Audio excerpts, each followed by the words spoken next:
Today we'll be talking about his interview experience from all the IIMs and also his MBA experience since he had offline MBA.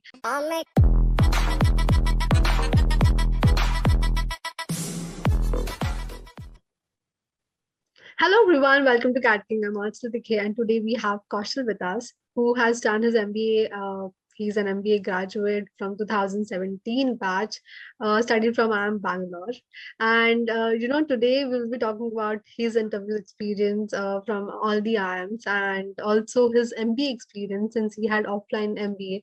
So we will surely get to learn a lot about it. So let's just start with the video. And Kaushal, uh, before actually getting into the video, can you just tell us about your profile, where you're coming from? Yeah. Hi, Achal. Yeah. So I was born in Munger, Bihar. So I did my schooling in Bihar itself till class 10th. Okay. And then I did my +2 in DAV Shamli, Ranchi. Okay. And then I did my engineering with KIT University, Bhubaneswar, and landed in a job in Tata Steel, Jamshedpur. So I spent 3 to 4 years in Tata Steel, Jamshedpur before doing this MBA from IIM Bangalore. Okay. And after this MBA in 2017, then I joined Aditya Birla Group, worked with Ultratech Cement, and now working with Infra Market, which is a startup in construction space industry. All right, that's awesome.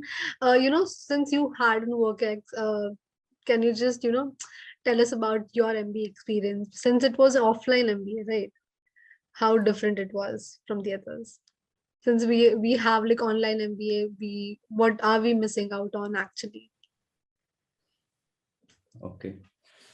To be fair, MBA life is all that you enjoy being in campus with your friends. So the most important learning experience in an MBA is, according to me, is a peer learning. You meet with people who are equally ambitious and they also want to do good things in life. And so you learn from their experiences, what are their ambitions, how are they trying to achieve that. And even after passing from the college, you have that network with you, wherein if you want to do something, you have those friends of you, they will be helping you out. So one important thing is peer learning. And that peer learning benefit is more so when we have this sort of case study discussions in MBA colleges.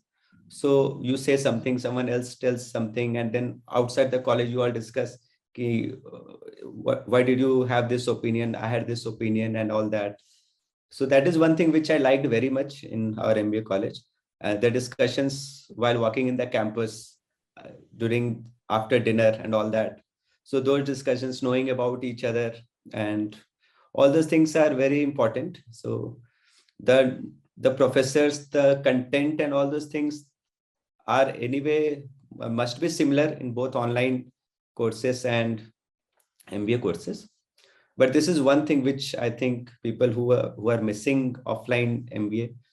We are actually missing on it because since it's offline, we cannot go for a walk and have discussions, we cannot network properly as we do offline. So yes, that's one of the point.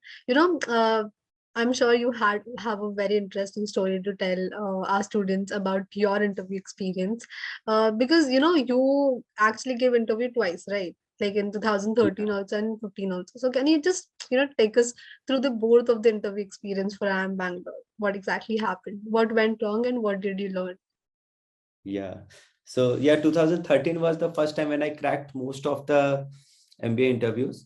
When I was selected for most of the MBA interviews, but my success rate was very bad. So looking back, I realized I was a bit immature and I was not well prepared about why am I going to do MBA. Neither I was convinced. So I was not able to convince the panelist as well. Okay. So an interesting story that in 2013 also I got a call from IIM Bangalore before I got a call in 2015. So in 2013, the professors asked me, Kaushal, you are doing a good job in Tata Steel and all that. Why do you want to do an MBA? Right. So the answer that I gave to him was, yeah, I know I'm doing a good job. And I suggest many good ideas to people also. But I see people from McKinsey, BCG who have an MBA from IIM ABC coming and saying the same thing. So the top management and everyone listens to what they say and implement it. But the same thing which I say without an MBA degree, they do not implement it, and they do not find value in it. So I want to get a brand name, and so that all these things I said. So that interview went to the dogs, and the professor told me, no, if you would really want a brand, take a certificate. Yes, Kaushalendra is from IIM Bangalore, and go and show you the certificate to anyone. Let me see who listens to you. Okay. So there I realized that MBA is not about a brand or something, a degree which will suddenly make you intelligent. It's not that. So then I realized it's about an experience. It's about the knowledge and the peer learning that I mentioned earlier. Right. It prepares you for something big, or your thinking horizon expands. You are able to see the big picture. And those are the things that will come only with the rigor of a 2 years experience with your friends, professors, learning what other corporates did wrong, what are the ways to improve, things like that. So it is an experience which makes you enrich. And since you had that experience, now people will listen to you, or you have some value. So I went wrong there. So now our And student also have, answer of why MBA, because you all explained it so so well. why MBA? This just one line of my interview in the first 2 minutes. And I thought my interview is gone. There was no way of coming back. Right. So I kept on saying, no. I rephrased it and said, no, but it didn't work. So we have to be very convinced about why do you want to go there. It's about knowledge, learning, the experience that you get in that 2 years. So that is the reason why you should go, and it should add value. So in And 2015 also you had like the same professor. Yes. yeah, so in 2015, I again got a call from IIM Bangalore. I was lucky because I had a good academic background, and so IIM Bangalore is known to give calls to those people who have good marks in 10th, 12th graduation. So I keep on getting calls from IIM Bangalore. So this time when I got a call, then I thought, no, by this time I was mature enough. I knew what to tell and how to present myself. But the interesting thing happened was, once I reached, my venue was in Calcutta. So I reached there, and I could suddenly hear the loud voice of that professor who haunted me in that first interview of 2013. And I slowly picked through the room, and I saw it was the same panel, the same professor was there. I was very afraid whether either he recognizes me or he just picks up one sentence from my interview and just takes it away. So I was really afraid for that time. But yes, I was called. I went inside. This time I handled it very gracefully. But did Questions he remain. recognize you? No, he didn't recognize. He didn't Okay. recognize. Yeah. But I recognized anyway, because that memory of that interview was there with me for last 2 years. So was he your any of the subject teaching faculty in No, your he did course? not teach me. He was a finance professor. So I did Okay. not choose finance. So, but So you yeah, did not. once I reached the campus and I met him, I told, sir, you took my interview. So he was happy. But then I said, sir, you took my interview 2 years ago also. So then he said, yes, if anyone tells me like this, then how will I spare him and all. Right. But this interview was very good.